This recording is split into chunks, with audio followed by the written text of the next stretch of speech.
on the morning of October 15, 1857. The gallows at Augusta County Jail cast its shadow across a crowd of nearly 3,000 spectators. They had come to witness the execution of a man whose confessions had horrified even the most hardened lawman in Mississippi. James Copeland, 34 years old, sat in his cell methodically recounting the details of murders, so brutal that the court stenographer had to pause several times to compose himself. Among the evidence presented at trial were 43 human fingers preserved in salt and stored in a leather pouch that Copeland had carried for over a decade. Each finger told a story of calculated cruelty along the Pearl River, where entire families had learned to barricade their doors at sunset. What transformed a respected young farmer into the most feared outlaw in the American South had remained a mystery until those final confessions revealed truths that authorities had tried to suppress for years. Before we continue with the story of James Copeland and the terror that gripped the Pearl River Valley, I want you to know that this channel brings you the darkest and most mysterious stories from American history. If you're fascinated by true crime and historical mysteries, subscribe now and tell me in the comments what state or city you're listening from. Your support helps us uncover these forgotten tales of terror. The path that led James Copeland to the gallows began not with violence, but with a simple act of kindness that would ultimately damn his soul forever. Pearl River County, Mississippi in the 1840s, was a land where civilization hung by a thread. Dense cypress swamps stretched for miles along the winding Pearl River, creating a natural barrier between the settled farmlands and the wild frontier beyond. Spanish moss draped the ancient oak trees like funeral shrouds, and the humid air carried the constant sound of insects and the occasional splash of an alligator disappearing beneath the dark water. The Copeland family had established their homestead in 1838, when James was barely 15 years old. His father, Samuel Copeland, had purchased 200 acres of fertile bottomland from a retiring fur trapper named Etienne Boudreau. The property included a modest two-story farmhouse, a barn, and several outbuildings that had seen better days.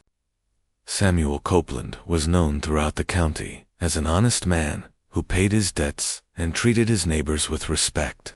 His wife Martha had died giving birth to James, leaving the boy to be raised by his father and an elderly aunt named Prudence.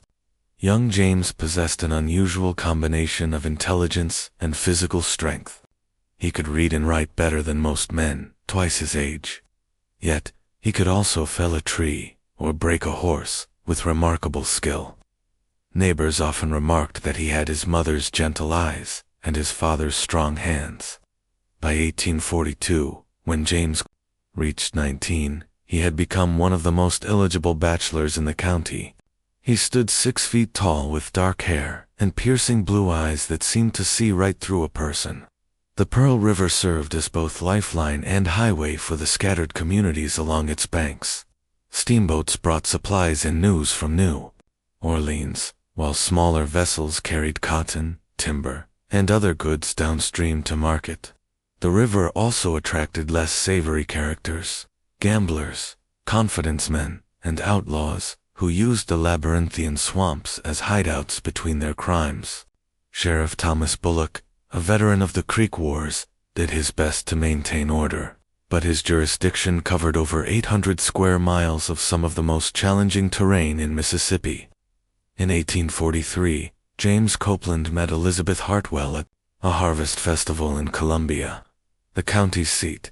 Elizabeth was the daughter of Judge William Hartwell, one of the most respected men in southern Mississippi. She possessed a rare beauty with auburn hair and green eyes that reflected intelligence and kindness. More importantly, she seemed genuinely interested in James, despite the difference in their social standing. Judge Hartwell owned a plantation with over 50 slaves and had connections throughout the state government. Their courtship proceeded according to the customs of the time. James would ride the 15 miles to Columbia every Sunday after church, bringing small gifts and spending carefully chaperoned hours with Elizabeth on the Hartwell plantation. The judge initially harbored reservations about his daughter courting a simple farmer, but James' intelligence and obvious devotion to Elizabeth gradually won him over. By the spring of 1844, everyone expected an engagement announcement. The first sign of trouble came in April of that year, when a merchant named Calvin Richardson disappeared while traveling from Hattiesburg to Columbia. Richardson had been carrying nearly $800 in gold coins to purchase land near the Hartwell plantation. His horse was found wandering near the Pearl River, but no trace of Richardson himself was ever discovered. Sheriff Bullock organized search parties that combed the swamps. For days without success. The incident cast a pall over the entire community, reminding everyone of how dangerous the frontier could be. James Copeland seemed particularly affected by Richardson's disappearance. He joined every search party and spent long hours walking the riverbanks, looking for any sign of the missing merchant. Elizabeth later told investigators that James had become increasingly moody and distracted during this period. He would often stare off into the distance during their conversations, as if his mind was elsewhere entirely. The truth about Calvin Richardson's fate emerged only during James Copeland's final confessions 13 years later. But the events that transpired on that April morning in 1844 would forever change the young farmer's destiny. According to Copeland's own words, spoken in a voice barely above a whisper as he sat chained in his death cell. The encounter began as a simple case of being in the wrong place at the wrong time. Copeland had been checking his fish traps along a remote stretch of the Pearl River about 5 miles downstream from his father's property. The morning mist still clung to the water when he heard the sound of a horse approaching through the cypress trees. Calvin Richardson emerged from the fog, riding a fine chestnut mare and leading a pack mule loaded with supplies. The merchant appeared nervous, constantly glancing over his shoulder as if he feared pursuit. "Good morning, young man," Richardson called out, his voice betraying relief at finding another human being in the wilderness. "I seem to have lost my way. Can you direct me to the Columbia Road?" James pointed upstream toward a barely visible trail that wound through the swamp. "Follow the river for about 2 meters. Then look for the blazed oak tree on your left. The trail will take you straight to Columbia." Richardson then thanked him and was about to continue when his horse stumbled, throwing him to the ground with a sickening crack. The merchant's right leg bent at an unnatural angle, clearly broken. His agonized screams echoed through the swamp, sending birds fleeing from their roosts in the ancient cypress trees. James rushed to help, his natural instincts overriding any other considerations. As he knelt beside the injured man, Richardson grabbed his arm with surprising strength. "Please," the merchant gasped, "don't leave me here. There are men following me, bad men who want to rob me. They've been tracking me since Hattiesburg." The young farmer found himself faced with a terrible dilemma. Richardson's leg required immediate medical attention, but the nearest doctor was in Columbia, hours away through treacherous swamp trails. Leaving the man alone would almost certainly mean his death, either from blood loss or from the mysterious pursuers he claimed were following him. Yet carrying him to safety would be nearly impossible through the dense undergrowth. As if summoned by Richardson's fears, the sound of multiple horses crashing through the underbrush reached their ears. James helped the merchant to his feet, supporting most of his weight, as they stumbled toward a thicket of palmetto bushes that offered concealment. Through the green fronds, they watched 3 rough-looking men emerge from the mist, their eyes scanning the riverbank with predatory intensity. The leader was a massive man with a gray beard and arms like tree trunks. His companions appeared younger, but equally dangerous with the lean, hungry look of professional killers. They dismounted and began examining the ground where Richardson's horse had left tracks in the soft earth. "Trail goes cold here," one of them said in a voice like gravel. "Horse went into the water, most likely." The bearded man shook his head. "Richardson's too smart for that. He's hiding somewhere close by." He raised his voice, addressing the swamp itself. "Come out, merchant. We know you're here. Make this easy on yourself, and we'll kill you quick." James felt Richardson's body trembling against his own as the three outlaws spread out along the riverbank. The merchant's breathing had become shallow and rapid, and blood was seeping through his torn trousers from the broken bone. In his delirium, he began to mumble prayers, his voice barely audible, but still too loud for their precarious situation.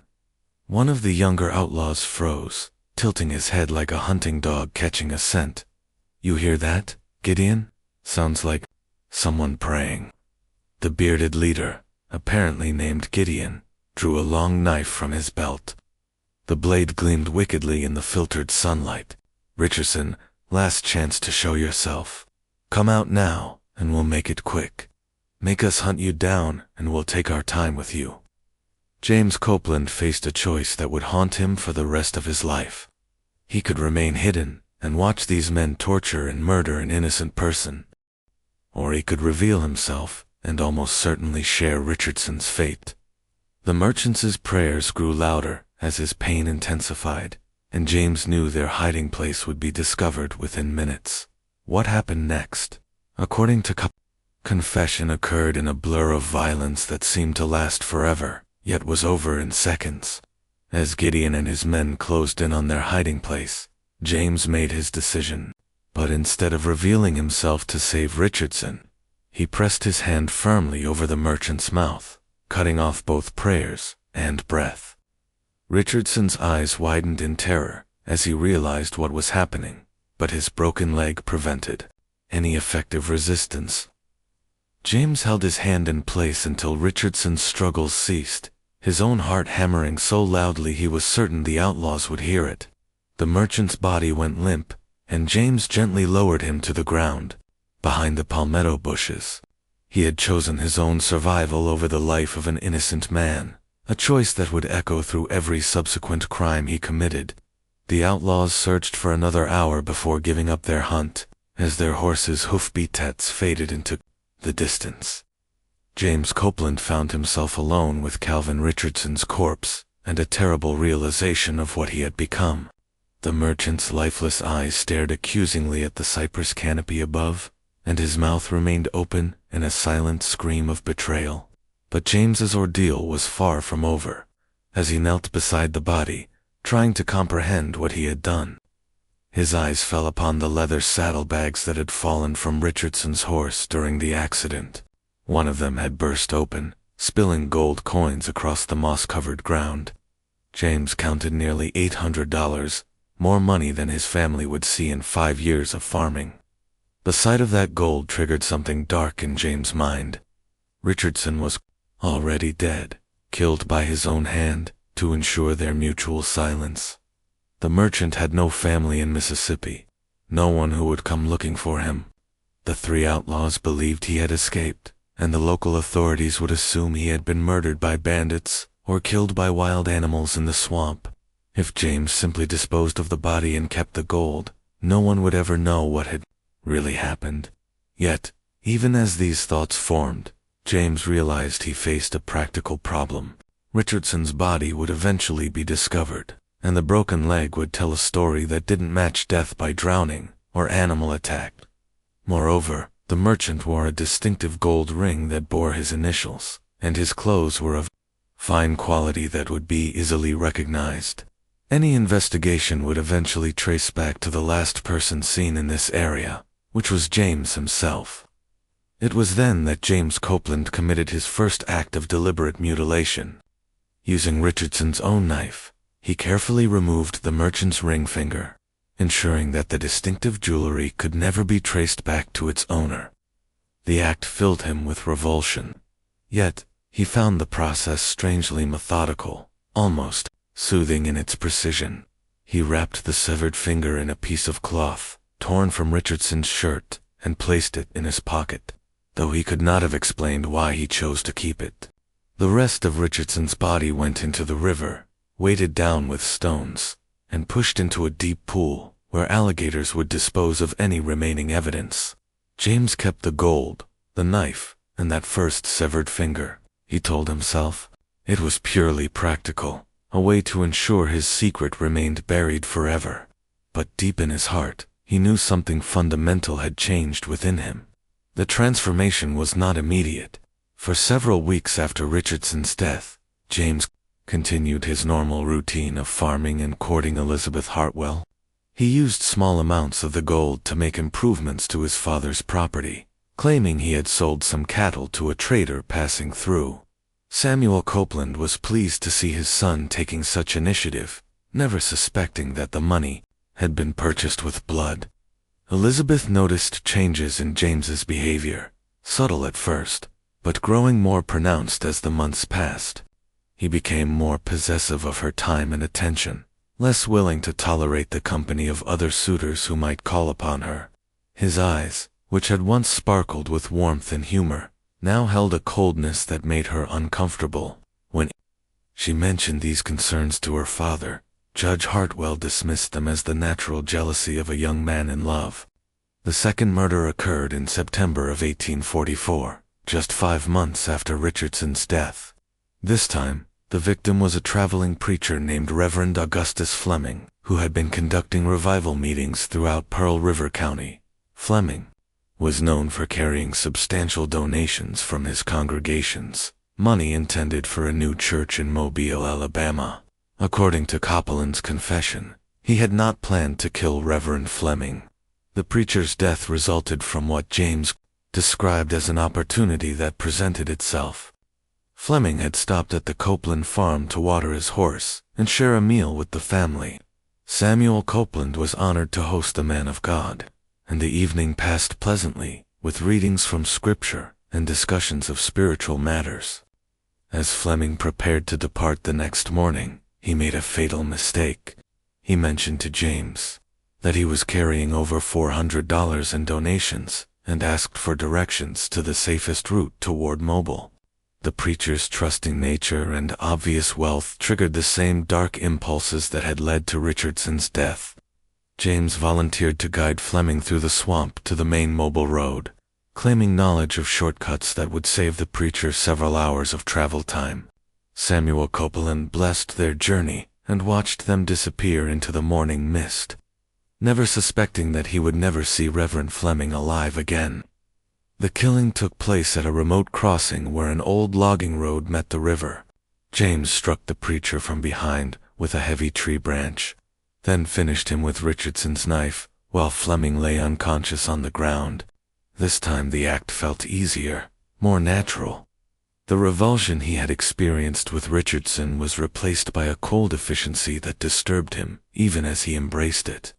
Before disposing of Fleming's body, James removed the preacher's right index finger, adding it to the cloth bundle he had been carrying since Richardson's death. He told himself it was still about preventing identification, but the truth was more complex. The fingers had become trophies, physical reminders of his power over life and death.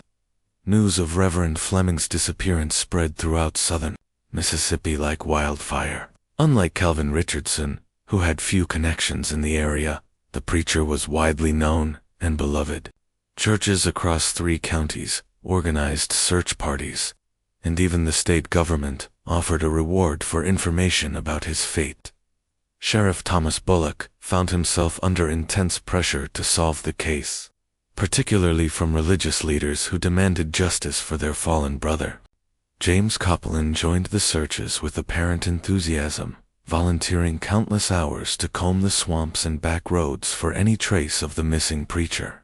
His dedication impressed everyone, including Elizabeth Hartwell, who praised his selflessness in helping find a man of God.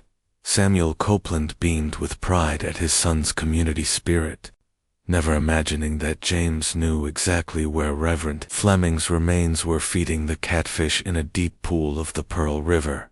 The investigation took an unexpected turn when Bullock discovered that both Richardson and Fleming had been carrying substantial amounts of money at the time of their disappearances. The sheriff began to suspect that a gang of robbers was operating in the area, targeting wealthy travelers who used the river roads. He sent word to authorities in surrounding counties, warning them to be alert for similar crimes. This development worried James more than he cared to admit.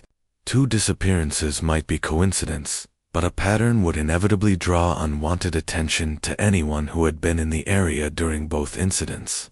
He needed to be more careful to space out his activities and choose victims who were less likely to be missed. The third murder occurred in December of 1844, and this time, James had learned from his previous experiences. His victim was a slave trader named Marcus Kellerman, a man whose profession made him widely despised throughout the region. Kellerman was traveling north from New Orleans with a cough of 15 enslaved people. He planned to sell an H as he had stopped near the Copeland farm to make repairs to a broken wagon wheel. Samuel Copeland was uncomfortable with Kellerman's presence, but frontier hospitality demanded that he offer shelter for the night. The slave trader was a crude, violent man who treated his human cargo with casual cruelty. He boasted drunkenly about the profits he would make in Natchez, and displayed a money belt containing over $600 in gold and silver. James watched Kellerman's behavior with growing disgust, but his moral outrage was mixed with the familiar hunger for the man's wealth. When Kellerman announced his intention to depart before dawn to avoid the heat of the day, James volunteered to show him a shortcut through the swamp that would save several miles of difficult travel. The killing of Marcus Kellerman was the most brutal yet. James had grown more confident in his abilities, and he took his time with the slave trader, making him suffer for his cruelties before finally ending his life. He removed Kellerman's right middle finger and added it to his growing collection, but this time he also took the man's gold teeth, which he pried from the corpse's mouth with pliers. The 15 enslaved people who had witnessed Kellerman's departure with James presented a serious problem. They had seen the young farmer guide their master into the swamp, and their testimony could eventually lead investigators back to the Copeland farm.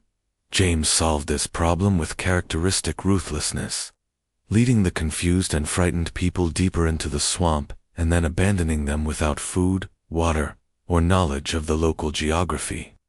Most of the abandoned slaves died within days, victims of exposure, wild animals, and the treacherous terrain of the Mississippi swamplands.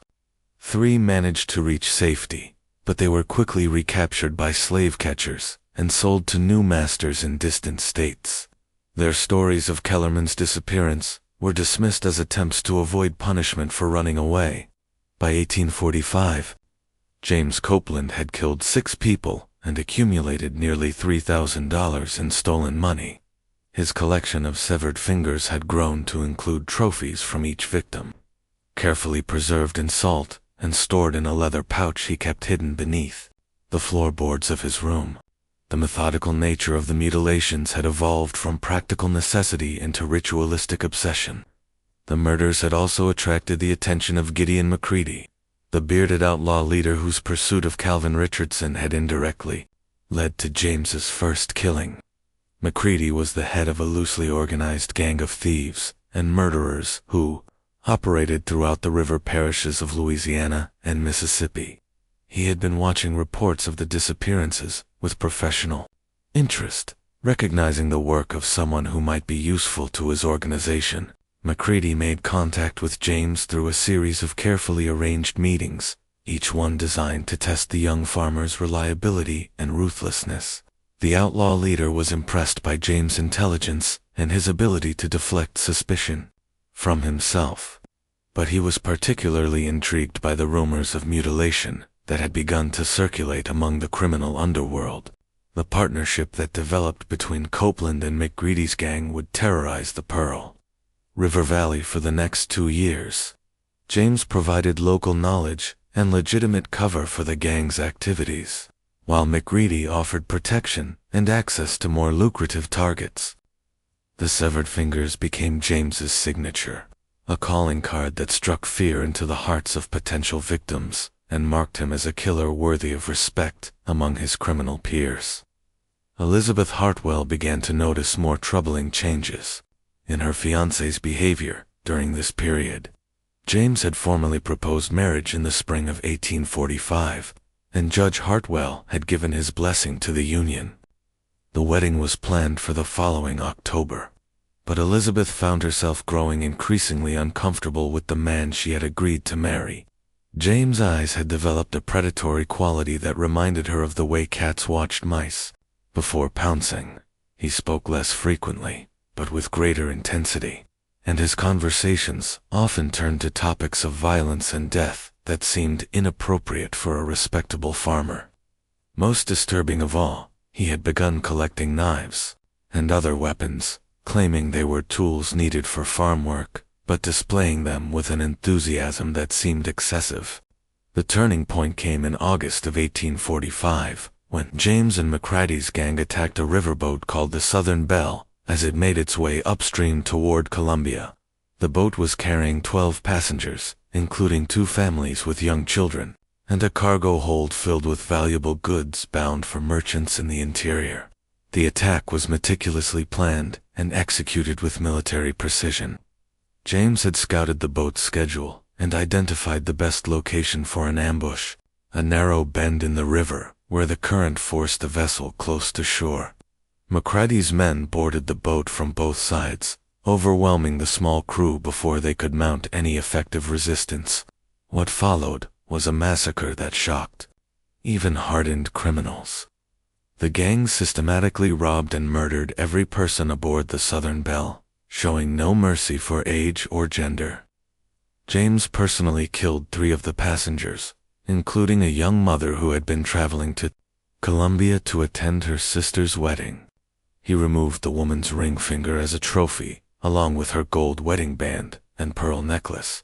The Southern Belle incident marked a turning point in the gang's activities and in James Copeland's psychological development. The mass murder generated enormous public outrage and brought federal authorities into the investigation. More importantly, it satisfied something deep and dark within James' soul, confirming his transformation from reluctant killer to enthusiastic predator. Just when we thought we'd seen the depths of James Copeland's depravity, the horror in Pearl River County intensifies. If this story is giving you chills, share this video with a friend who loves dark mysteries. Hit that like button to support our content, and don't forget to subscribe to never miss stories like this. Let's discover together what happens next in this tale of one man's descent into madness. The discovery of the burned wreckage of the Southern Belle 3 days later sent shockwaves throughout Mississippi. Federal marshals arrived from New Orleans to coordinate the investigation, and the state legislature authorized a special fund for rewards, leading to the capture of those responsible. Sheriff Bullock found himself working alongside investigators who possessed resources and expertise far beyond anything available in rural Pearl River County. The increased scrutiny forced James to be more careful in his personal life, he maintained. His facade as a devoted fiancé and beautiful son, but the pressure of living a double life was taking its toll. Elizabeth noticed that he had begun talking in his sleep, muttering words she couldn't understand, and sometimes crying out as if in pain. When she asked him about these nighttime disturbances, he dismissed them as the result of worry about their upcoming wedding. Samuel Copeland also observed changes in his son's behavior, though he attributed them to the natural stress of a young man preparing for marriage and increased responsibility. James had become more withdrawn and irritable, spending long hours away from the farm on what he claimed were business trips to arrange financing for new equipment. The elder Copeland was pleased that his son was showing such initiative, never suspecting that these absences coincided with additional murders throughout the region. The confession that would ultimately send James Copeland to the gallows began on October 10, 1857, in the death cell of Augusta County Jail. Sheriff William Henderson had been questioning Copeland for weeks, employing every interrogation technique he had learned during 23 years in law enforcement. The outlaw had remained stubbornly silent about the details of his crimes, responding to questions with nothing more than cold stars and occasional grunts of acknowledgement. Henderson had tried everything: appeals to conscience, promises of leniency for cooperation, even threats of additional charges. James Copeland sat on his narrow cot like a statue carved from granite, his piercing blue eyes revealing nothing of the horrors locked away in his memory. The sheriff had begun to despair of ever learning the full truth about the Pearl River murders, when fate provided an unexpected key to the killer's silence. The breakthrough came when Henderson mentioned that Elizabeth Hartwell, now Elizabeth Camden, after her marriage to a respected lawyer in Columbia, had agreed to testify about James's strange behavior in the months leading up to their broken engagement.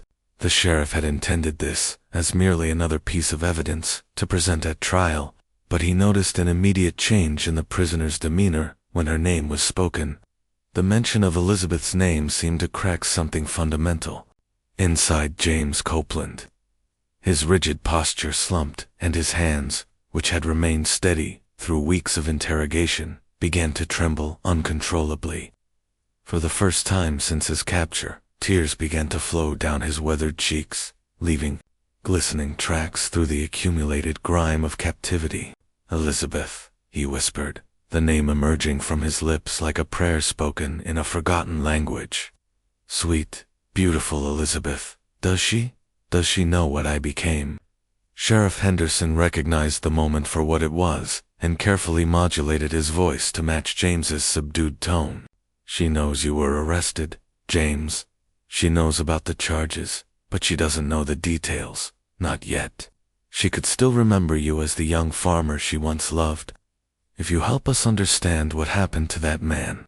James's voice, when he finally began to speak in earnest, was barely audible, forcing Henderson to lean close to the cell bars to hear the words that would reveal the true scope of the Pearl River murders.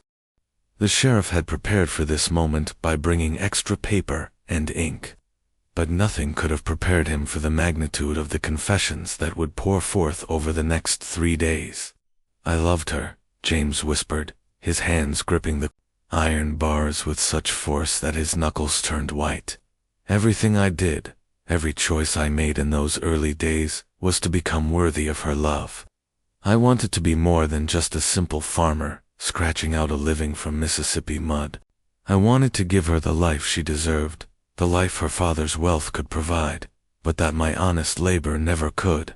The confession that followed lasted for 3 days, and filled nearly 200 pages of Henderson's careful handwriting. James Copeland described 47 separate murders committed between 1844 and 1856. Each one recounted with disturbing precision and attention to detail that spoke to both his intelligence and his complete moral corruption. He began with Calvin Richardson, describing not just the killing itself, but the internal struggle that had preceded it. "I held my hand over his mouth and felt his life ebb away beneath my palm," James said, his voice taking on a dreamy quality as he relived the moment. "In that instant, I understood something about myself that I had never known before. I had the power to choose who lived and who died, and that power was intoxicating beyond any drug or drink." James explained his system of taking fingers as trophies, describing how the practice had evolved from practical necessity into elaborate ritual. Initially, he had removed fingers to prevent identification of the bodies, but the severed digits had gradually become symbols of his dominance over his victims. He categorized them by the circumstances of each death, developing an increasingly complex taxonomy of murder that reflected his systematic approach to killing. Each finger told a story, he explained to the horrified sheriff. "This one belonged to a merchant who begged for his life until the very end. This one came from a preacher who cursed me with his dying breath. This one was taken from a woman who fought like a wildcat to protect her children before I silenced her forever." The most shocking revelation came when James led Sheriff Henderson and a team of federal marshals to a hidden cave along the Pearl River, where he had stored his macabre recollection. The cave was located on a small island, accessible only during low water, surrounded by cypress trees draped in Spanish moss that created a natural cathedral of shadows and silence. Inside the cave, investigators found not only the leather case, containing 43 preserved human fingers, but also a treasure trove of evidence that painted a complete picture of James Copeland's criminal career. He had kept detailed written records of each killing, including sketches of his victims, maps showing the locations of their deaths, and careful notes about their final words, and the amounts of money or valuables taken from their bodies. The cave also contained personal items from each victim: jewelry, watches, religious medals, family photographs, and other mementos that James had collected as secondary trophies. Most disturbing of all was a series of journals in which he had recorded his thoughts and feelings about each murder, describing his emotional state during the killings and analyzing his techniques for future improvement. "I studied my craft like other men study medicine or law," James told Henderson as they examined the cave's contents. "I read every account of famous murders I could find, looking for techniques I could adapt or improve upon. I experimented with different methods of killing, timing my victims' death to maximize their suffering while minimizing the risk of discovery." One journal contained detailed observations about the psychology of his victims, noting how different types of people reacted to the realization that they were about to die. James had categorized these reactions and developed specific approaches for dealing with each type, treating murder as a science that could be perfected through careful study and practice. Federal Marshal Robert Thornberry, who had been assigned to coordinate the multi-state investigation, described the cave as a monument to evil that exceeded anything in my 30 years of law enforcement. The methodical nature of James's record-keeping provided investigators with a roadmap to dozens of unsolved murders throughout the Mississippi River Valley, cases that had baffled local authorities for years. But the true horror of James Copeland's crimes went beyond mere numbers or even the grotesque trophy collection. His confession revealed a systematic campaign of terror that had traumatized an entire region for over a decade. Families had lived in constant fear. Travelers had avoided the Pearl River roads, and entire communities had been transformed by the knowledge that a monster walked among them. The psychological profile that emerged from James's confession painted a picture of a man who had gradually surrendered his humanity in pursuit of wealth and power, but who had retained enough intelligence and social awareness to maintain his facade as a respectable citizen. He described the evolution of his killing methods with the detached precision of a craftsman discussing his trade, showing no remorse for his actions, but rather a kind of professional pride in his efficiency and success. "I became what I needed to become," he told Henderson during one particularly intense session. "Society creates its monsters by offering rewards that honest men cannot achieve through honest means. I simply had the courage to take what I wanted rather than accepting the limitations that others imposed upon themselves." Elizabeth Hartwell Camden's testimony delivered behind closed doors to spare her the ordeal of a public appearance provided crucial insight into James' deteriorating mental state during the period of his most intensive criminal activity. She described subtle changes in his behavior that had begun even before their engagement, changes that she had attributed to the normal stresses of courtship and preparation for marriage. He began speaking differently about other people. She told the court through tears that she struggled to control. Where once he had shown compassion for the unfortunate, he began expressing contempt for those he considered weak or foolish. He spoke about the poor as if they deserved their fate, and about the wealthy as if their success proved their superiority to other men. Elizabeth also described nightmares that had plagued her for years after breaking their engagement. Dreams in which James appeared as a creature of shadows and blood, who whispered her name with voices of the dead. These dreams had been so vivid and disturbing that she had consulted with ministers and even a specialist in nervous disorders, but nothing had provided relief from the recurring visions. Most damning of all was her recollection of a conversation they had shared during the summer of 1845, just months before she ended their engagement. James had been describing his plans for their future together, speaking of the wealth he would accumulate and the status they would achieve in Mississippi society. When Elizabeth had asked how he planned to accomplish these goals so quickly, he had smiled in a way that made her blood run cold. "He told me that there were opportunities all around us for those bold enough to seize them," she testified. He said that successful men understood that the world belonged to those who were strong enough to take what they wanted regardless of the methods required. At the time I thought he was speaking metaphorically about business competition, but now I understand that he was describing a philosophy that had already led him to murder. The trial of James Copeland became a sensation throughout the South, with newspapers from New Orleans to Charleston providing daily coverage of the proceedings. The courtroom was packed with spectators, including family members of identified victims, and curiosity seekers drawn by the gruesome details of the case. Hotels in Augusta County were booked solid for weeks as people traveled from hundreds of miles away to witness what many considered the trial of the century.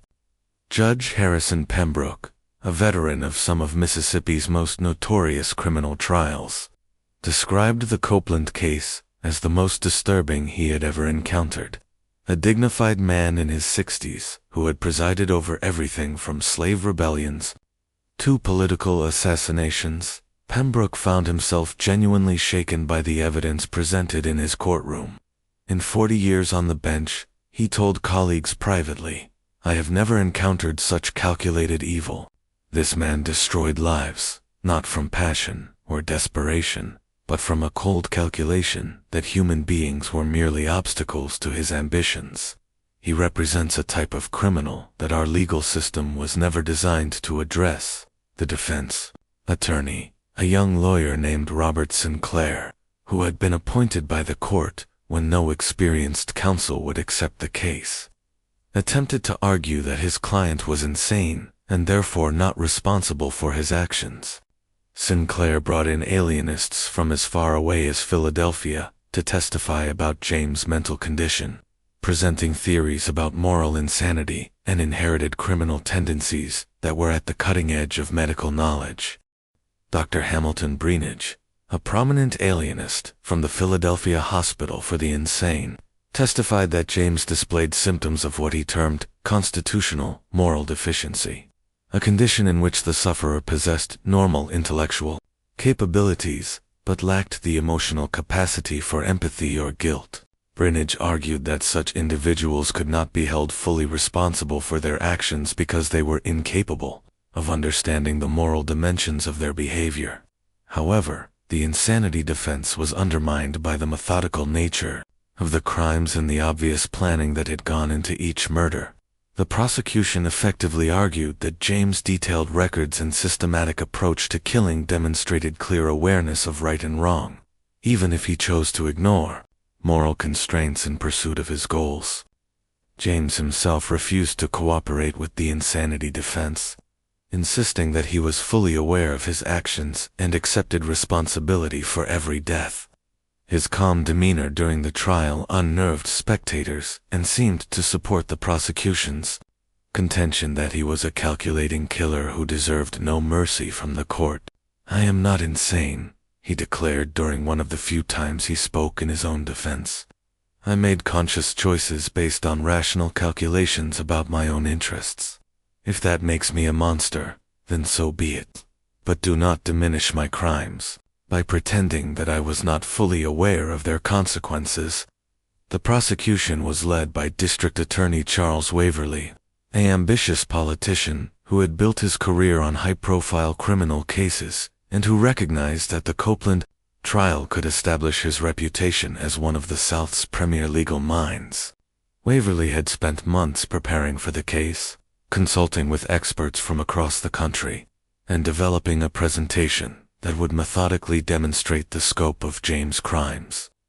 Waverly methodically presented evidence linking James to dozens of unsolved murders throughout the region, using the finger collection and written confessions to build an ironclad case for conviction.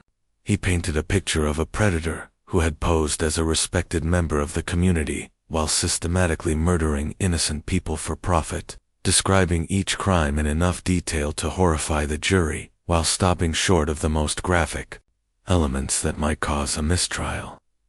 The prosecutor's closing argument lasted nearly 4 hours and was considered a masterpiece of legal oratory. Waverly traced James' transformation from promising young farmer to remorseless killer, arguing that the defendant had made a series of conscious choices that had led inevitably to the gallows. He dismissed the defense's claims of insanity, pointing to the detailed planning and careful execution of the crimes as evidence of a mind that was evil rather than diseased. "Ladies and gentlemen of the jury," Waverly concluded, his voice carrying clearly through the packed courtroom, "you have heard evidence of crimes so heinous that they challenge our faith in human nature itself. James Copeland sits before you not as a victim of circumstances or disease, but as a man who chose evil with full knowledge of its consequences. He murdered 47 innocent people, not from madness or desperation, but from a cold calculation that their lives were less important than his desire for wealth." The jury deliberated for less than 2 hours before returning a verdict of guilty on all counts. A foreman, a prosperous merchant named Thomas Whitfield, later described the deliberation as one of the easiest decisions he had ever made. "The evidence was overwhelming," he told reporters.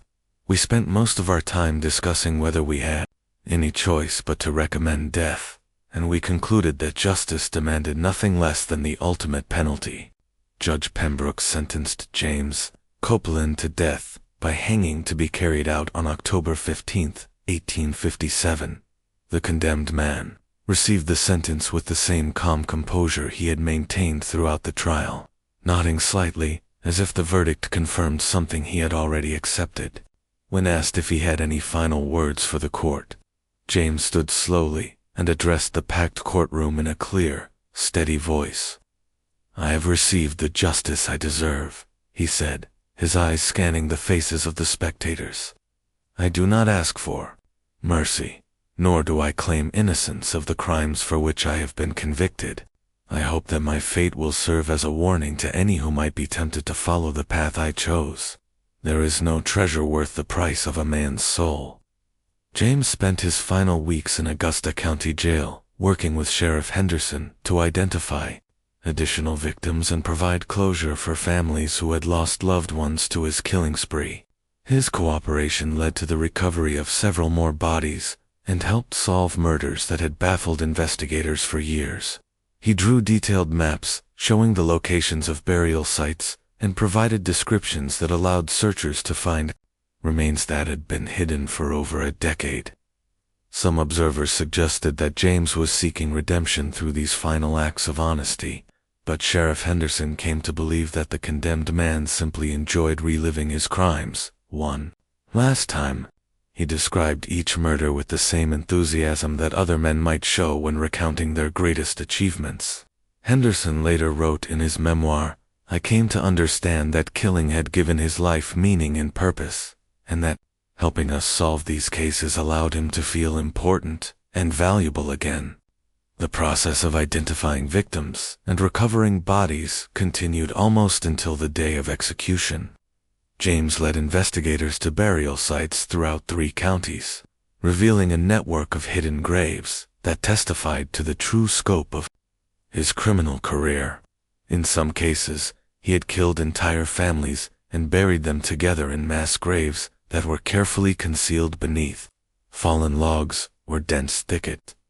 One of the most disturbing discoveries came when James led searchers to a site near the Louisiana border, where he had buried 6 members of the Patterson family, including 4 children ranging in age from 3 to 14.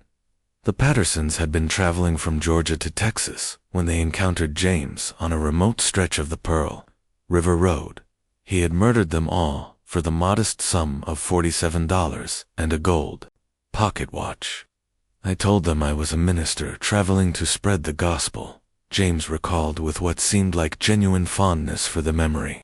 "They invited me to share their camp and their meal, trusting in my false piety right up until the moment I cut their throats. The children never even understood what was happening to them." Elizabeth Hartwell Camden never saw James again after their engagement was broken in 1845, but she sent a letter to the jail chaplain expressing forgiveness for the man she had once loved. The letter arrived 3 days before the scheduled execution and was delivered to James by Reverend Samuel Morrison, who had been providing spiritual counsel to the condemned man. The letter was brief, but deeply moving, written in Elizabeth's careful script on paper that still carried the faint scent of the rose water she favored.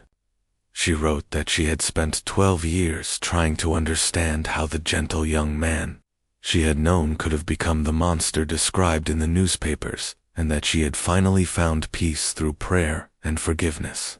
I choose to remember the James Copeland who brought me wildflowers and spoke of his dreams for our future together. She wrote, that man existed, however briefly, and I believe that somewhere deep inside the person you became, a part of that good man remains.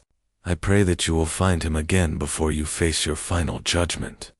The letter was read to James on the night before his execution, and witnesses reported that he wept openly upon hearing her words.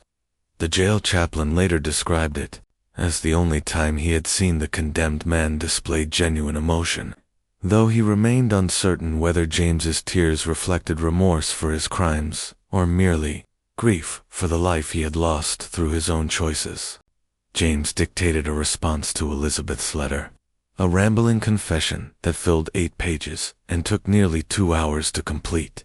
In it, he apologized for the pain he had caused her and asked her to remember the young farmer she had known rather than the monster he had become. He also revealed that thoughts of her had haunted him throughout his criminal career, and that he had often imagined what their life together might have been if he had chosen a different path. You were the angel I was never worthy to touch, he dictated to Reverend Morrison. Every time I took a life, I moved further from the light you represented and deeper into the darkness that finally consumed me. If there is any justice in this world, you will forget that James Copeland ever existed and lived the happy life that my choices made impossible. Samuel Copeland visited his son twice during the final weeks. Conversations that left the elderly farmer broken and confused. He could not reconcile the gentle boy he had raised with the calculating killer who sat chained in the death cell, and each visit seemed to age him by years. The elder Copeland's health had been failing since James's arrest, and the stress of the trial and subsequent revelations accelerated his decline. During their final meeting, Samuel begged his son to explain how everything had gone so wrong, to help him understand where he had failed as a father. James seemed genuinely moved by his father's anguish and spent over an hour trying to provide some explanation that might ease the old man's suffering. You did nothing wrong, Father James told him. You raised me with love and taught me right from wrong as clearly as any man could. The choices I made were mine alone, and the responsibility for my crimes belongs to no one but myself. Do not carry the burden of my sins along with your grief. But Samuel Copeland could not find peace in his son's words. He died less than a year after the execution, and local residents believed he had been destroyed by shame and grief over his son's crimes. His farm was eventually sold to pay debts, and the new owners tore down the old farmhouse where James had been raised, claiming that no decent family could live in a place where such evil had been nurtured. On the morning of his execution, James Copeland was awakened at dawn by the sound of crowds gathering outside the jail. Nearly 3,000 people had traveled to Augusta County to witness the hanging, including many who had camped outside the town for days to ensure they could secure a good viewing position. Vendors sold food and souvenirs to the crowd, and several photographers had set up equipment to capture images of the historic event. James ate a final breakfast of eggs, bacon, and coffee, consuming the meal with apparent enjoyment. While Reverend Morrison read passages from the Bible, he had requested no special last meal, claiming that simple food suited his mood better than elaborate preparations. When asked if he had any regrets about his life, he considered the question for several minutes before responding. I regret that I caused pain to people who loved me, he said finally. I regret that I wasted the gifts God gave me and used them for evil instead of good.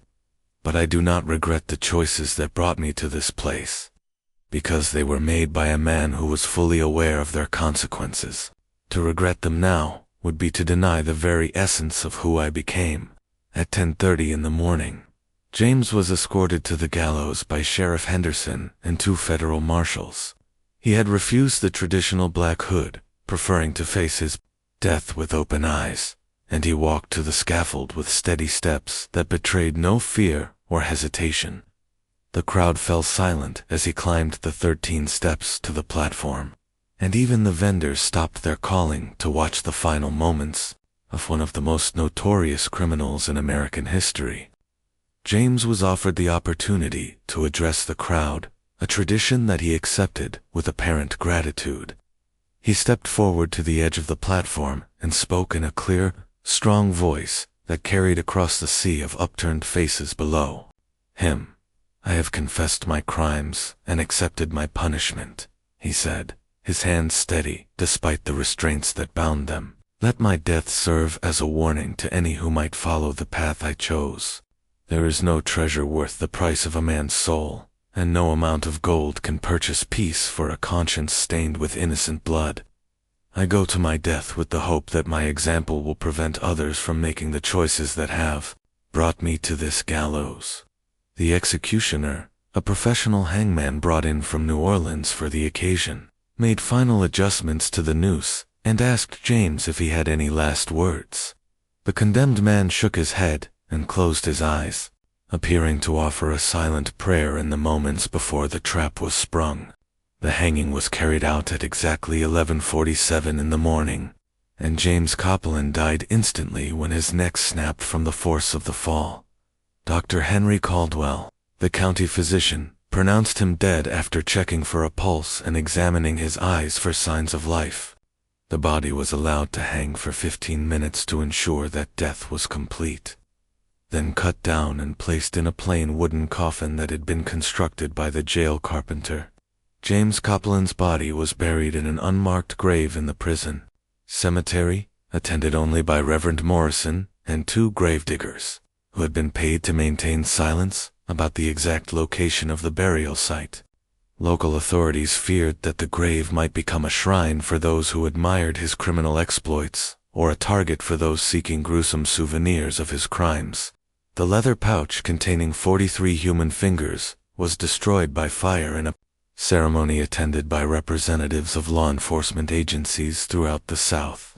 Sheriff Henderson personally lit the pea, and the assembled officials watched in silence as the macabre trophies were reduced to ash and bone fragments.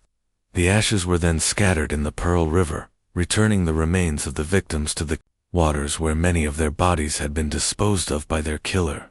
The destruction of the finger collection marked the end of the physical evidence of James Copeland's crimes, but the psychological impact of his killing spree continued to reverberate throughout the region for decades to come. Families that had lost members to his violence struggled to find closure, and many never fully recovered from the knowledge of how their loved ones had died. Sheriff Henderson retired from law enforcement 6 months after Copeland's execution, telling friends that the case had aged him beyond his years and destroyed his faith in human nature. He moved to California with his family and took up farming, deliberately choosing a profession that required no contact with criminals or crime scenes. He never spoke publicly about the investigation again, though he did write a detailed memoir that was not published until after his death in 1893. The detailed confession notes and trial transcripts were sealed by court order and remained classified for over 50 years, preventing the full story of the Pearl River murders from becoming public knowledge until long after all the participants were dead.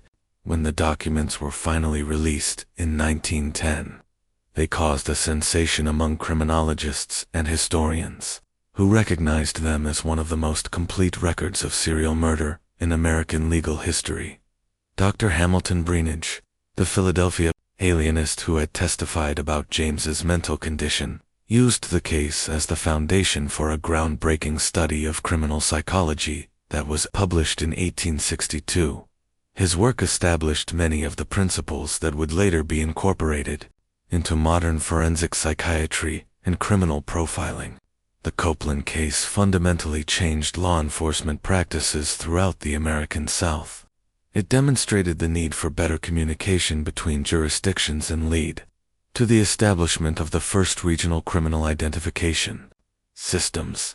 Sheriff departments began maintaining detailed records of unsolved crimes and sharing information with their counterparts in neighboring counties.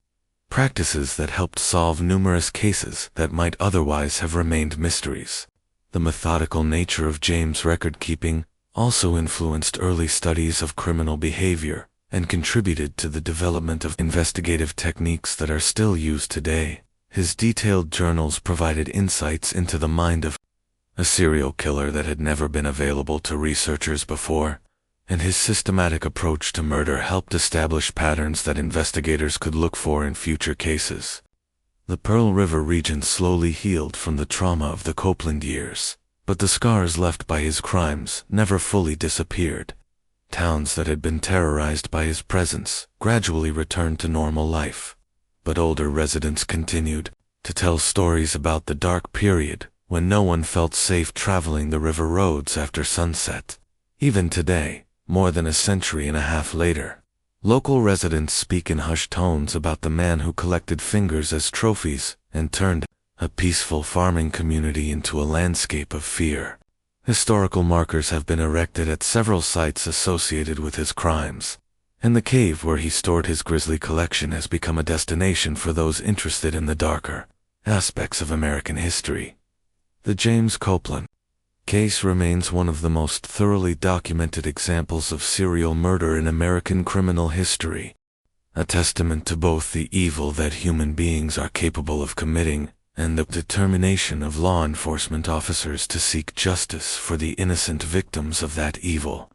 This mystery shows us how thin the line between civilization and savagery truly is, and how quickly a human being can surrender their humanity in pursuit of wealth and power. It also demonstrates the importance of psychological understanding in criminal investigation and the need for society to remain vigilant against those who would prey upon the innocent and defenseless. What do you think of this story? Do you believe James Copeland's confessions revealed the full extent of his crimes? Or might there have been other victims whose remains were never discovered? How do you think a case like this would be handled by modern law enforcement with today's forensic techniques? Leave your comment below and share your thoughts about this dark chapter in American criminal history. If you enjoyed this tale and want more horror stories like this, subscribe, hit the notification bell, and share with someone who loves mysteries. Our channel is dedicated to bringing you the most chilling true crime stories from America's past. Tales that have been forgotten by time, but deserve to be remembered as warnings about the capacity for evil that exists within the human heart. See you in the next video.